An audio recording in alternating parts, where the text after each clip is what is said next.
नमस्कार मित्रांनो, ठरलं तर मग मालिकेच्या येणाऱ्या आठवड्यामध्ये अखेर आता विलासच्या खुनाचा भयानक उलगडा अर्जुन आता भर कोर्टात समोर आणताना आपण बघणार आहोत.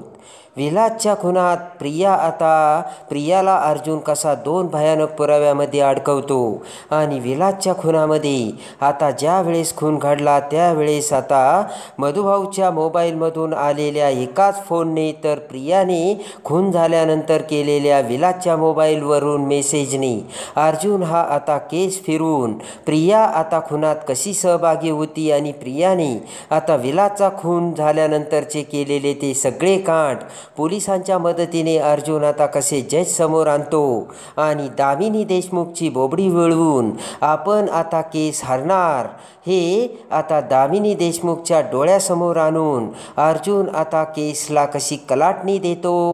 आणि प्रिया ही विलासच्या खुनामध्ये सहभागी असून प्रिया ही साक्षीदार नाही तर प्रियाने सुद्धा त्या खुनामध्ये आता मदत केल्याचे भयानक सत्य अर्जुन आता भर कोर्टात कसे सिद्ध करतो हे सगळं आपण या व्हिडिओमध्ये बघणार आहोत.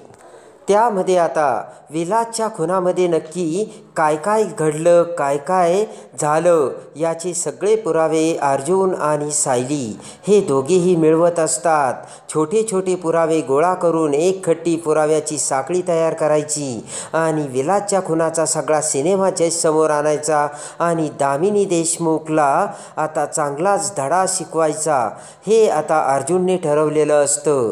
अर्जुन आता त्याच्याकडे जे काही पुरावे आहेत त्याने ते त्याच्याकडेच ठेवलेले असते आणि आता अर्जुन आता आश्रमात अजून काही पुरावे मिळतात का हे बघण्यासाठी आता मधुभाऊला सुद्धा अर्जुनने आश्रमात घेऊन आता त्यामध्ये सुद्धा इन्व्हेस्टिगेशन केलेले असते आणि पुन्हा आता विलासच्या खुनाचे रिक्रिएशन करून अर्जुनने देखील आता त्यामधून अतिशय महत्त्वाचा असा पुरावा मिळवलेला असतो आणि तो पुरावा म्हणजे ज्या अँगलने प्रिया ही लपून विलास आणि मधुभाऊची झटापट बघत होती त्या अँगलने विलासवरती गोळी कुणी चालवली हे दिसत नसल्यामुळे अर्जुनच्या हाती तो महत्त्वाचा पुरावा लागलेला असतो आणि प्रिया जिथे लपली होती तिथून विलासवर गोळी कुणी चालवली हे दिसत नसल्यामुळे प्रियाने जी साक्ष दिली ती साक्ष आता खोटी आहे हे अर्जुनच्या लक्षात आलेले असते आणि अर्जुनकडं तो पहिला हुकमी यक्का आलेला असतो.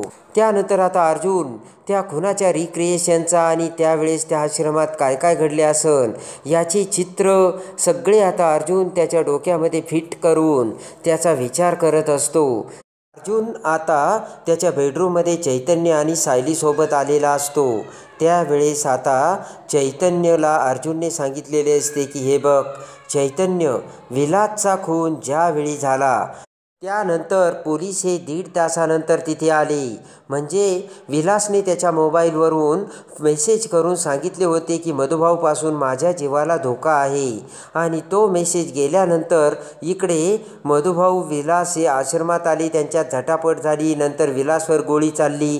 ते सगळं घडायला 1 ते 1.5 तास तर नक्कीच लागला असेल आणि त्या घडायच्या अगोदर विलासने आता त्याच्या मोबाईलवरून पोलिसांना मेसेज केला होता. मग पोलिसांना आश्रमात येण्यासाठी 1.5 तास का लागला हे सत्य आपल्याला आता समोर आणावंच लागेल आणि आपल्याकडे हा सगळ्यात मोठा पुरावा असेल. आणि ताबडतोब आता जो इन्स्पेक्टर त्यावेळेस आश्रमात आला होता आणि त्यांनी विलासच्या खुनाचे इन्व्हेस्टिगेशन केले होते ताबडतोब आता अर्जुनने त्या इन्स्पेक्टरची भेट घेतली होती. त्यानंतर आता अर्जुनने इन्स्पेक्टरला विचारलेले असते की इन्स्पेक्टर साहेब, ज्या वेळेस आश्रमात विलासचा खून झाला आणि तो खून साधारणतः 10 ते 10:30च्या दरम्यान झाला, पण त्याच्या अगोदर 1.5 तास तुम्हाला विलासच्या मोबाईलवरून मेसेज आला होता आणि तो मेसेज म्हणजे माझ्या जीवाला धोका आहे, तोही मधुभाऊपासून, आणि तुम्ही तो मेसेज वाचल्यानंतर 1.5 तासानंतर आश्रमात कसे गेले. आणि त्यानंतर आता इन्स्पेक्टर अर्जुनला म्हणतात की मेसेज, कुठला मेसेज? अहो, आम्हाला तर मधुभाऊच्या मोबाईलवरून कॉल आला होता, फोन आला होता आणि तो फोन ज्यावेळेस आम्ही पूर्ण ऐकला त्यावेळेस आम्हाला तिथे काहीतरी गडबड जाणवली, पण समोरच्या व्यक्तीने मात्र त्याच्याकडून कदाचित तो फोन खाली पडला असेल आणि आम्हाला ती सगळी गडबड ऐकल्यानंतर आम्ही आश्रमात गेलो. आम्हाला कोणताही मेसेज वगैरे काही एक आला नव्हता. आणि ज्या वेळेस आम्ही आश्रमात गेलो ना, त्यावेळेस मग मला माझ्या मोबाईलवर मेसेज आला. म्हणजे त्या फोन कॉलवरून आम्ही आश्रमात गेलो आणि त्यानंतर तिथे विलासची बॉडी पडलेली होती. आणि त्यानंतर मग आम्हाला मेसेज आला. तर आता अर्जुनकडे सगळ्यात मोठा पुरावा आलेला असतो. अर्जुन म्हणतो की काय? तर इन्स्पेक्टर म्हणतात हो. आणि अर्जुन म्हणतो की म्हणजे तुम्हाला विलासच्या मोबाईलवरून अगोदर मेसेज आलाच नव्हता, म्हणजे विलासचा खून झाला आणि त्याच्यानंतर विलासच्या मोबाईलवरून तुम्हाला मेसेज आला, बरोबर? तर इन्स्पेक्टर म्हणतात हो, पण त्या अगोदर मधुभाऊच्या मोबाईलवरून फोन आल्यामुळे आम्ही आश्रमात गडबड असल्याचे लक्षात येऊन तिथे आलो होतो. पण जेव्हा आम्ही तिथे गेलो त्यावेळेस आता विलासचा मर्डर झाला होता. आणि साधारणतः मर्डर झाल्यानंतर आम्ही आश्रमात पोचायच्या 1 मिनिटा अगोदर आम्हाला मेसेज आला होता. आणि ते ऐकताच आता मात्र अर्जुनकडे सगळ्यात मोठा पुरावा आलेला असतो. आणि तो पुरावा म्हणजे विलासचा खून झाल्यानंतर इन्स्पेक्टरला मेसेज पाठवण्यात आला होता. म्हणजे ज्याने विलासचा खून केला आणि ज्याने हे सगळं बघितलं त्या 2 व्यक्तीपैकी एकाने मेसेज करून इन्स्पेक्टरला अलर्ट केले आणि बोलावले. हे सत्य आता मात्र अर्जुनसमोर आलेले असते. आणि ज्या अर्थी आता इकडे विलासचा खून झाला आणि त्यानंतर मधुभाऊंनी अगोदरच फोन करून इन्स्पेक्टरला फोन नंबर डायल केला होता, पण त्याच वेळेस झालेल्या झटापटीत मधुभाऊंचा फोन चालूच राहिला आणि तो खाली पडल्यानंतर इन्स्पेक्टरने त्यांचे बोलणे ऐकले. म्हणजे तो मेसेज एक तर साक्षीने पाठवला किंवा दुसरा प्रियाने, हे आता त्यावरून सिद्ध झालेलं असतं. आणि ताबडतोब आता अर्जुनने कोर्टात मोठी सुनावणी बोलावलेली असते आणि अर्जुनच्या हातात पुराव्याचा हुकमी बादशाह आलेला असतो. आणि त्या पुराव्याला घेऊन आता अर्जुन भर कोर्टात अर्जुनने सुनावणी मागून घेतलेली असते. अर्जुनने आता ताबडतोब सुनावणी मागून घेतल्याचे कळताच आता इकडे महिपत, साक्षी आणि प्रिया तिघांनाही काळजात धस्स होऊन मोठा धक्का बसलेला असतो. आणि ठरल्याप्रमाणे आता दामिनी देशमुखने सुद्धा आता इकडे तयारी केलेली असते. आणि दामिनी देशमुखने आता स्टेटमेंटसाठी आणि प्रियाची विचारपूस करण्यासाठी प्रियाला तिच्याकडे बोलावलेले असते.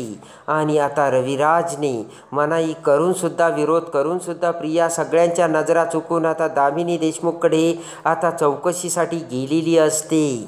सुरुवातीलाच आता दामिनी देशमुखने प्रियाला जे काही विलासच्या खुनामध्ये घडलं ते सगळं काही खरं खरं सांगायला लावलेलं असतं. दामिनी म्हणते, हे बघा प्रिया सुभेदार, मी तुम्हाला सांगते की मी साक्षी शिकरेची वकील आहे. तेव्हा खरं काय खोटं काय हे मला सगळ्यांकडून माहिती व्हायला हवं. साक्षी शिकरेने मला सगळं काही सांगितलेलं आहे. विलासचा खून हा साक्षी शिकरेकडून झाला आहे हे देखील मला माहिती, आणि ते सुद्धा तिने सगळं खरं सांगितलंय. आणि मला तुझ्या तोंडून आता सगळं काही ऐकायचं आहे असे म्हणत आता दामिनीचे बोलणे ऐकून प्रियाला घाम फुटलेला असतो. आणि पटकन आता दामिनी म्हणते की त्या दिवशी विलासच्या खुनामध्ये जे जे काही झालं ते प्रिया किल्लेदार तुम्ही सगळ्यांनी मला पुन्हा सविस्तर सांगा. प्रिया आता जाम डचकलेली असते, पण आता ततमम करत प्रिया ही सगळं काही खरं सांगू लागते. आणि त्याच वेळेस आता प्रिया म्हणते की हो, विलासचा खून साक्षीकडून झाला, पण ज्या वेळेस मधुभाऊंनी हे बघितलं त्यावेळेस आता पाठीमागून मी मधुभाऊच्या डोक्यात देखील फ्लॉवर पॉट मारला होता आणि त्यावेळेस मधुभाऊ बेशुद्ध पडले होते. आणि नंतर मीच मग विलासच्या मोबाईलवरून इन्स्पेक्टरला मेसेज पाठवला आणि इन्स्पेक्टरला बोलावून घेतले. त्यापूर्वी आम्ही तिथली सगळी परिस्थिती एकदम व्यवस्थित हाताळली होती. सगळे काही पुरावे आम्ही नष्ट केले होते. तिथे एकही पुरावा राहिलेला नव्हता आणि मधुभाऊ तिथे खाली पडलेले होते आणि बरोबर आम्ही सगळ्या गोष्टी मॅनेज केल्या होत्या. तर आता हे सगळं लक्षात आल्यानंतर दामिनी म्हणते की आत्तापर्यंत प्रिया किल्लेदार, तुम्ही कोर्टामध्ये जे काही स्टेटमेंट दिलेलं आहेत त्या स्टेटमेंटमध्ये कोणताही बदल करायचा नाही, कळलं का? तर आता प्रिया म्हणते हो. त्यानंतर आता दामिनी म्हणते की हे बघा, अजून एक गोष्ट, ज्या वेळेस मधुभाऊंनी विलासवरती गोळी चालवली आणि घाई गडबडीने मधुभाऊ हे बाहेर पडले, मधुभाऊ खूप घाबरले होते, हे असं तुम्ही कोर्टामध्ये सांगायचं. आणि त्यानंतर मी सुद्धा खूप घाबरले असताना तो सगळा भयानक प्रकार बघून मी सुद्धा खूप घाबरले होते, असे तू कोर्टाला सांगायचं, असं दामिनीने आता प्रियाला सांगितलेलं असतं. आणि दामिनी म्हणते की तू कोर्टामध्ये असं सांगायचं, ज्या वेळेस आता विलास हा मधुभाऊकडे विनवण्या करत होता, त्याच वेळेस आता विलासने त्याचा मोबाईलसुद्धा बाहेर काढला होता. आणि ज्या वेळेस मोबाईलवरून विलास हा मेसेज डायल करून तो पोलिसांना काहीतरी पाठवत होता, त्याच वेळेस मधुभाऊंनी विलासवर रिव्हॉल्वर झाडली आणि तो मेसेज आता पोलिसांना गेल्यानंतर मधुभाऊने विलासला दम दिला आणि म्हटले की माझं नाव पोलिसांना सांगतो का, थांब आता तुला दाखवतोच, असे म्हणत मधुभाऊनी गोळी चालवली. हे असं तू कोर्टात सांगायचं, असं दामिनीने आता प्रियाला सांगितलेलं असतं. ठरल्याप्रमाणे आता कोर्टामध्ये सगळेजण आलेले असतात. आणि त्यानंतर आता मात्र पुन्हा आता अर्जुन प्रियाला विटनेस बॉक्समध्ये बोलावतो आणि रिक्रिएशन म्हणजे विलासच्या खुनामध्ये जे जे काही घडलं ते पुन्हा एकदा आता अर्जुननी आता प्रियाला विचारलेले असते. आणि आता प्रिया सगळं काही सांगते, विलासचा खून कसा घडला, मधुभाऊंनी कशी गोळी झाडली. आणि त्यापूर्वी जेव्हा आता विलास आणि मधुभाऊ एकमेकांसोबत बोलत होते, त्यावेळेस विलासने मोबाईल काढून पोलिसांना मेसेज देखील काहीतरी पाठवला होता. त्यानंतर मधुभाऊला राग आला आणि पोलिसांना माझं नाव सांगतो का, असे म्हणत मधुभाऊंनी विलासवर गोळी चालवली. हे आता प्रिया भर कोर्टात सांगते. आणि लगेच आता अर्जुन म्हणतो की मिस प्रिया किल्लेदार, तुम्ही आता हे जे स्टेटमेंट दिलं ते तुम्ही तुमच्या डोळ्याने बघितलंय म्हणून दिलं, बरोबर? तर प्रिया म्हणते 100% सर, मी पाठीमागून म्हणजे त्या टेबलच्या पाठीमागून सगळं काही बघत होते. विलासने त्याचा मोबाईल घेतला, त्या मोबाईलवर मेसेज डायल केला आणि तो पोलिसांना पाठवला. कारण आपण जर फोन केला तर मधुभाऊ आपल्याला जिवंत मारील अशी भीती विलासला वाटत होती. म्हणून त्याने मधुभाऊच्या डोळा चुकून त्यांच्या विरहित मेसेज पोलिसांना पाठवला होता. आणि पण हुशार मधुभाऊला ते सगळं कळलं आणि पोलिसांना मेसेज पाठवतो का, असं म्हणत आता रागाने मधुभाऊंनी विलासवर गोळी चालवली असे स्टेटमेंट आता प्रियाने दिलेले असते. आणि ते सगळं ऐकताच आता लगेच अर्जुन ते स्टेटमेंट आता कोर्टाला आता नोट डाऊन करायला लावतो. जजने ते स्टेटमेंट नोट डाऊन केलेले असते. आणि त्यानंतर लगेच आता अर्जुन उठून उभा राहत म्हणतो की जज साहेब, प्रियाच्या साक्षीनुसार विलासने त्याच्या मोबाईलमधून मेसेज पाठवून आता तेच मेसेज इन्स्पेक्टरला पाठवला. आणि त्यानंतर आता मधुभाऊला राग येऊन मधुभाऊने गोळी चालवली हे प्रियाने तिच्या डोळ्यांनी तिथे बघितलं आणि तुम्हाला त्याचं स्टेटमेंट दिलं. पण खरं तिथे काय घडलं हे मात्र वेगळंच आहे माय लॉर्ड, आणि ते समोर आणण्याची मला परवानगी द्यावी, असे म्हणताच आता जजने अर्जुनला लगेचच परवानगी देऊन टाकलेली असते. आणि ताबडतोब अर्जुनने आता त्या इन्स्पेक्टरला बोलावलेले असते ज्याच्या मोबाईलवर मेसेज गेलेला असतो आणि जो आश्रमात ज्यावेळेस विलासचा खून झाला त्यावेळेस इन्व्हेस्टिगेशनसाठी तिथे आलेला असतो. आणि तो इन्स्पेक्टर आता कोर्टामध्ये येताच मात्र साक्षी आणि प्रियाचे धाबेच आणलेले असतात. त्या इन्स्पेक्टरला बघून प्रियाचा तर निम्मा जीव तिच्या मुठीत आलेला असतो. ताबडतोब आता अर्जुन म्हणतो की इन्स्पेक्टर साहेब, खुनाच्या दिवशी तुम्हाला मेसेज आला होता आणि त्या मेसेजमुळे तुम्ही आश्रमात गेले होते काय? तर इन्स्पेक्टर पहिल्यांदाच म्हणतात नाही, तर मला मधुभाऊच्या मोबाईलवर फोन आला होता आणि त्या फोनवर मी हॅलो हॅलो करत असताना काहीच रिस्पॉन्स येत नव्हता. पण तिथे जे घडत होतं ते सगळं मला ते बोलणं मोबाईलमधून माझ्या फोनवर ऐकवत होतं. म्हणून नक्कीच तिथे काहीतरी आश्रमात गडबड चालल्याची माझ्या लक्षात आले आणि म्हणून मी आश्रमात गेलो. आणि आश्रमात जाता क्षणी मग माझ्या मोबाईलवर मेसेज आला की मला मधुभाऊपासून माझ्या जीवाला धोका आहे. आणि तोपर्यंत इकडे मी समोर बघतो तर काय, विलासची डेड बॉडी समोर होती, विलास मरून पडलेला होता. आणि लगेच आता अर्जुन म्हणतो की नोट डाऊन माय लॉर्ड, म्हणजे विलासचा खून झाल्यानंतर विलासच्या मोबाईलवरून इन्स्पेक्टरांना मेसेज पाठवण्यात आला होता. म्हणजे तो मेसेज विलासने पाठवला नव्हता, तर विलासचा खून झाल्यानंतर पोलिसांना तिथे येण्यासाठी नंतर मेसेज पाठवण्यात गेला होता. पण खरं तर त्याच्या अगोदर ज्यावेळेस विलास जिवंत होता त्यावेळेस मधुभाऊंनी आता इन्स्पेक्टरला फोन करून तिथे बोलावण्याचा प्रयत्न केला होता. पण त्याच वेळेस आता मधुभाऊच्या डोक्यात कुणीतरी मोठी वस्तू मारली आणि मधुभाऊ बेशुद्ध झाले. त्यावेळेस मधुभाऊच्या हातातून तो मोबाईल गळून पडला आणि तो मोबाईल तसाच चालू राहिला आणि इन्स्पेक्टरला तिथे जे बोलणे चालू होते ते बोलणे त्यांनी ऐकले आणि म्हणून त्यांना संशय येऊन ते आश्रमात आले.